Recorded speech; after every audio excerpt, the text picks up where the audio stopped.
How long does a tenancy process take? And what I mean by that is someone making an offer as a tenant to finishing the references, the tenancy agreement, it's all signed off, all of the tenants' moving in monies have been paid. And to be honest, there's no really straight answer.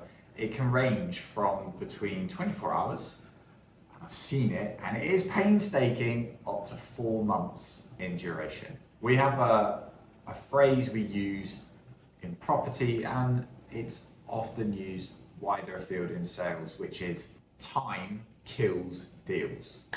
Okay, so if you think about 24 hours and 4 months, the ones that just drag on and on and on.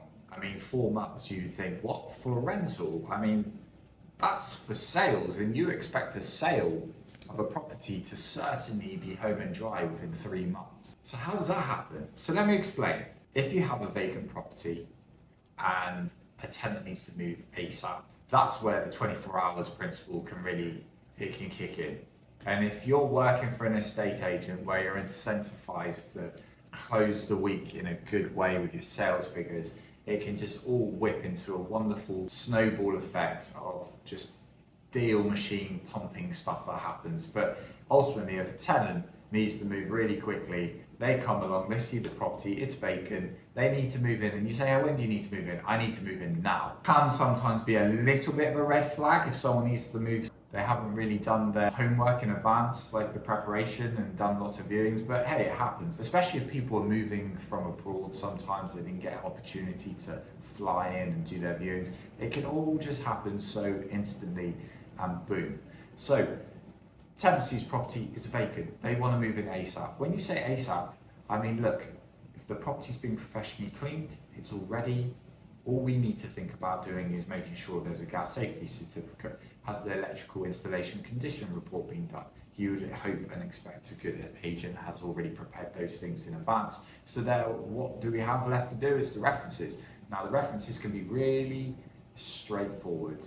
If you have someone that has been working in a company for maybe more than a couple of years, I say more than a couple of years because then employees, I guess, are more sure bet within a firm, they've got more employee rights as well, then it's a good calculated risk that their employment risk is very good. So they've been employed for over 2 years, they've been in their position, they're permanent, they earn a suitable amount, and then we do the references where we'll look at their financials. Great if they've rented as well from a previous landlord, we get that verified.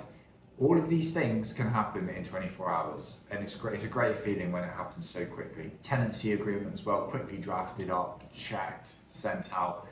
Moving in monies within this day and age, it's a transfer. It's very instant from a UK bank to a UK bank. It's instant now, okay? So all of this can be done super quick. So where does it go from 24 hours and starts to take much longer? I guess the obvious road bumps are tenant makes an offer. It's kind of accepted, but tenant decides to come around the back door with a change. Now, it's not just the tenants, the landlords can do the same thing. Oh, I forgot to mention, we need to do this. And you know, if one party goes, hang on a minute, that was not in the deal, it kind of just reopens it up, and then that's where it can start to drift. So I've seen it happen with, let's see, oh, by the way, I would like this furniture item to stay in the property. The landlord might be saying that, and the tenant thinks, I was not expecting that. I really wanted to have the property in the way I wanted it. Or it could be vice versa. The tenant decides they want something added in, or a redecoration. These things can cause a delay. And then there's the reference process itself. So if a tenant has led us to believe that they are working for a company and it's not gone quite straightforward, maybe that they made us believe that they're working for a larger company than we thought. Sometimes it can be a very young company that they're working for, and if you go and do some verification on how long the company's been in existence, how big it is, actually there's only 1 or 2 employees and the prospective tenant is one of them. These are the sort of things that can slow things down. But please believe, where it can really drag on is actually with the really big, high value tenancies, because there's a lot more at stake. I have seen some tenancies drag on for such a long time because the person that was the tenant was so high profile, it was almost offensive to ask for too much information. It's almost like I'm on Google and that's it. That's all you need to know. It's not going to necessarily work. We've got to get some sort of layer of verification. And some people from a high net worth background might not feel comfortable releasing too much information, don't feel that they necessarily have to. And then you have property owners of high net worth backgrounds that own high value properties.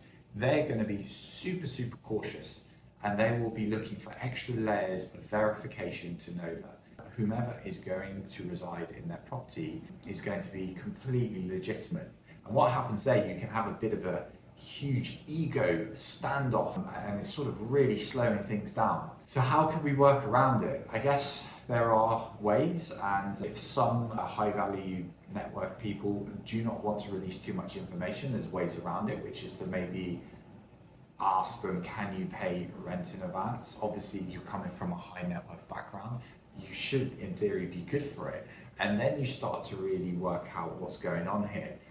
You don't want to supply too much information, but you're not prepared to pay money in advance. So how do we make this work? Maybe the high net worth person is not as legit as was once thought as. And please believe me, I've been out on viewings with an array of, call it celebrities and people that are successful over my years, and people that come from what you call the term the Z-list background. And you do, when you hone in on the finer things, you get to see that actually not everyone is as wealthy as they maybe paint out. So these are reasons when things can really stall. Other things can be over examining a tenancy agreement, which takes really drags out the process. Sometimes tenants can have a relocation agent representing them, and that can also really drag out the process, because the relocation agent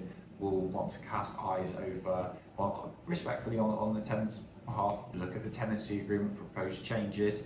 So these are all the things where it can really drag it out. Have I ever personally seen a tenancy process drag out over 4 months?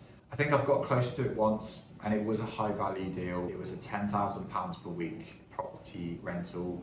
It doesn't happen a lot, but when it does, it takes just all the little details you have to pick up on. You would expect a very high class property you're dealing with. The interior design is going to be significant, and there's inventory aspects, cleaning aspects. Also, just because the agent is a letting agent and a property manager, you can have also a third party property manager involved. You can have concierge services involved, which is essentially a tenant listing in another third party which looks after their lifestyle, I guess, and ensuring that they're being looked after appropriately. And some high net worth people, some successful people, they're so uber wealthy and successful. Obviously, they have people that work for them, do things for them, and you have more chiefs, I guess, involved in the deal. And when there's more chiefs, a lot of egos, a lot of cross-checking, checking things off, it can really just add to the complexity and time for getting the deal through. So yes, no straight answer.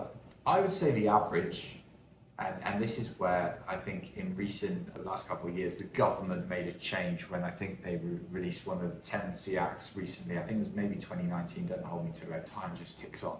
But typically in the past, letting agents were allowed to ask for a holding deposit, which was, I guess, an amount which they felt suitable. I think most agents did a 2-week holding deposit. And then it was changed by law that it should be a 1-week holding deposit. And the whole point of that, I guess, was that it was seen as reasonable from the moment the offer is accepted and we take a holding deposit, that it should comfortably take a week to complete the process. And that's doing the references and the tenancy agreement.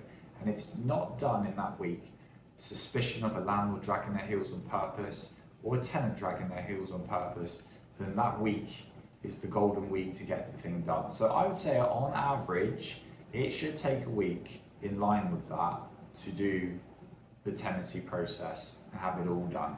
And once you've got two signed identical tenancy agreements, that's if you're doing the exchange method, or the other option is the countersigned method, which is both parties sign the same agreement.